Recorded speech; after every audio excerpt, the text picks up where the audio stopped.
Jeff Beck, the virtuoso, the innovator, the rebel. A guitarist who refused to be boxed in, blending blues, rock, jazz, and fusion into something no one had ever heard before. But what inspired such an unconventional genius? Today we dive into the 6 bands Jeff Beck reportedly admired the most, the groups that shaped his creative soul and pushed him to reinvent the guitar itself. Some of these choices will surprise you, and the stories behind them reveal just how deep Beck's musical curiosity ran.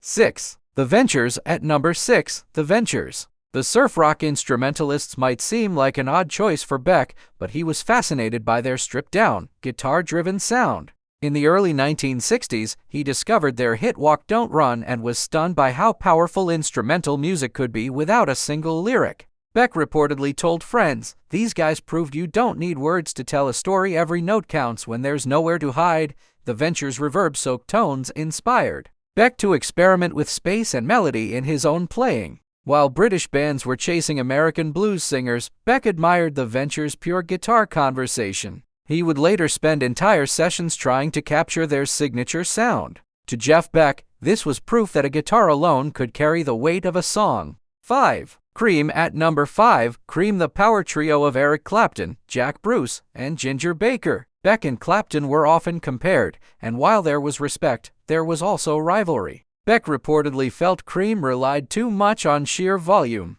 calling it power without precision. He believed real evolution came from subtlety, not just cranking up amplifiers. Still, Beck admitted that Cream taught him something valuable. Sometimes you need to get loud before you can get quiet. For him, Cream represented both inspiration and warning, a band that pushed blues forward, but not always in the refined way Beck demanded. 4. The Yardbirds. Number 4, The Yardbirds, a band that was both Beck's obsession and his proving ground. Long before he joined them, Beck studied their sound, especially Clapton's work, and reportedly said, "That's exactly what I want to do, but better." When he finally stepped in as lead guitarist, he treated it like inheriting a perfectly tuned race car, respecting the foundation but determined to take it faster. Beck would imitate Clapton's solos note for note, then twist them into something uniquely his own. With the Yardbirds, he transformed influence into innovation, a constant theme of his career. 3. King Crimson. At number 3, the progressive rock pioneers King Crimson.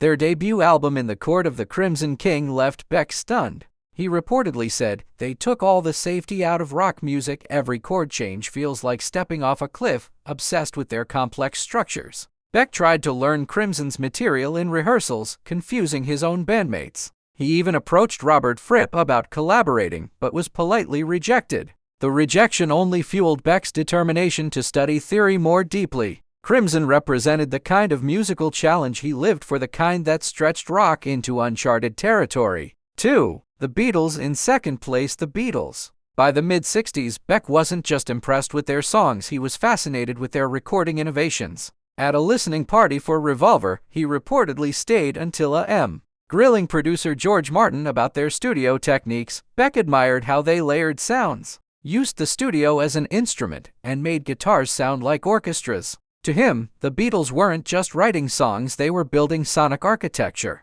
He borrowed that philosophy for his own sessions, proving that technical innovation should always serve imagination. 1. The Shadows. And at number 1, The Shadows. For Beck, this band was pure devotion. From the moment he heard their instrumental hit Apache as a teenager, he was hooked. Hank Marvin tremolo technique and melodic phrasing shaped Beck's entire guitar philosophy. Unlike other bands, The Shadows proved to him that a guitar could sing as clearly as a voice. Beck once said, "Hank taught me that every note should mean something." Has any other guitarist made instrumentals your grandmother and your girlfriend could love equally? The Shadows weren't just an influence, they were the blueprint for Jeff Beck's lifelong mission to make the guitar speak. Please don't forget to subscribe and hit the bell icon.